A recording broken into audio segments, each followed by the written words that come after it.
సృష్టి test tube baby centre దురాగతాలు దేశవ్యాప్తంగా వ్యాపించడంతో ఈ కేసు విచారణను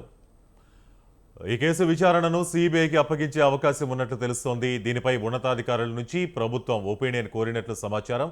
సికింద్రాబాద్ సృష్టి టెస్ట్ ట్యూబ్ బేబీ సెంటర్ కేసులో పోలీసుల విచారణ కొనసాగుతోంది. ఈ కేసులో A3 కళ్యాణి అచ్చాయమ్మ, A6 ధనశ్రీ సంతోషి 5 రోజుల విచారణ కస్టడీ నిన్నటితో ముగిసింది.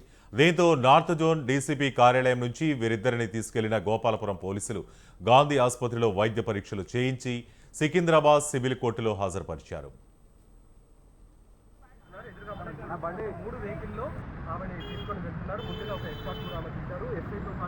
మిగతా స్టాఫ్ కూడా మనకి కనబడుతుంది. ప్రస్తుతం ఆమెని కస్టడీలోకి తీసుకున్నారు. ఆగస్టు 5వ తేదీ వరకు కూడా కస్టడీ కొనసాగుతుంది. మొత్తం 2 వెహికల్స్ ఉన్నాయి. వెనకాల ఇండో బ్లాక్ కలర్ విండోస్ ఉన్నాయి. ఆ ఇండో వాహనంలో ఇచ్చారు. ఇదే వాహనంలో మధ్యలో మనకు కనబడుతుంది. అక్కడి నుంచి చెంచలగూడ జైలుకు తరలించారు. కాగా 5 రోజుల పోలీసుల కస్టడీ విచారణలో ప్రధాన నిందితురాలు సృష్టి సెంటర్ ఓనర్ డాక్టర్ నమ్రత పలు కీలక అంశాలకు సంబంధించి పోలీసులకు సమాచారం ఇచ్చినట్టు తెలుస్తోంది. సరోగసీ పేరుతో ఇప్పటి వరకు 80 మంది పిల్లలను కొనుగోలు చేసి విక్రయించినట్లు ఆమె అంగీకరించారని తెలిసింది. తెలంగాణతో పాటు దేశంలోని పలు రాష్ట్రాల నుంచి ఏజెంట్ల ద్వారా శిశువులను కొనుగోలు చేసి సేకరించామని, అందరికీ డబ్బులు ఇచ్చినట్లు నమ్రత తెలిపారు. కానీ తన దగ్గర ఏజెంట్ల వివరాలు లేవని చెప్పినట్లు సమాచారం. 80 మంది శిశువుల కన్న తల్లిదండ్రుల వివరాల గురించి నమ్రతను పోలీసులు ప్రశ్నించారు.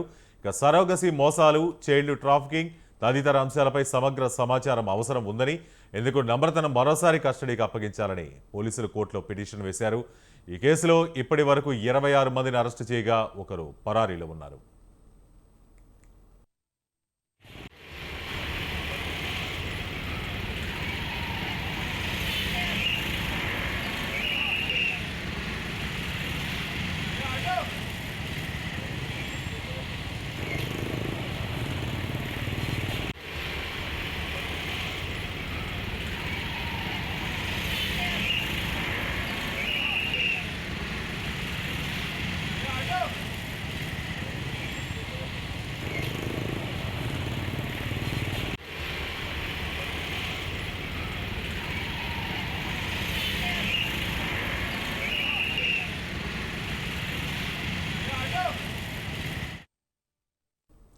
ఇక సృష్టి కేసులో డాక్టర్ నమ్రత చేసిన దారుణాలు వరుసగా వెలుగు చూస్తున్నాయి. నమ్రత అక్రమంగా తన లెటర్ హెడ్స్ వాడారంటూ సికింద్రాబాద్కు చెందిన ప్రముఖ గైనకాలజిస్ట్ గోపాలపురం పోలీసులకు ఫిర్యాదు చేశారు. ఈ కంప్లైంట్తో కలిపి గోపాలపురం స్టేషన్లో ఇప్పటి వరకు సృష్టి అరాచకాలపై నమోదైన ఎఫ్ఐఆర్ల సంఖ్య 8కి చేరింది. ఈ కేసులో బుధవారం 9 మంది నిందితులను అరెస్టు చేసిన గోపాలపురం పోలీసులు న్యాయమూర్తి ఎదుట హాజరుపరిచారు. జడ్జి ఆదేశాల మేరకు వారిని చెంచలగూడ జైలుకు తరలించారు. అక్రమ సరోగసీ, చైల్డ్ ట్రాఫికింగ్తో పాటు కోట్ల రూపాయలు సంపాదించిన నమ్రత తెలంగాణ, ఏపీలో భారీగా కమర్షియల్ ఫ్లాట్లు కొనుగోలు చేసినట్లు తెలుస్తోంది. వీటి వివరాలు తెలపాలని పోలీసులు 2 రాష్ట్రాల స్టాంప్స్ అండ్ రిజిస్ట్రేషన్ల అధికారులకు లేఖలు రాసినట్లు సమాచారం.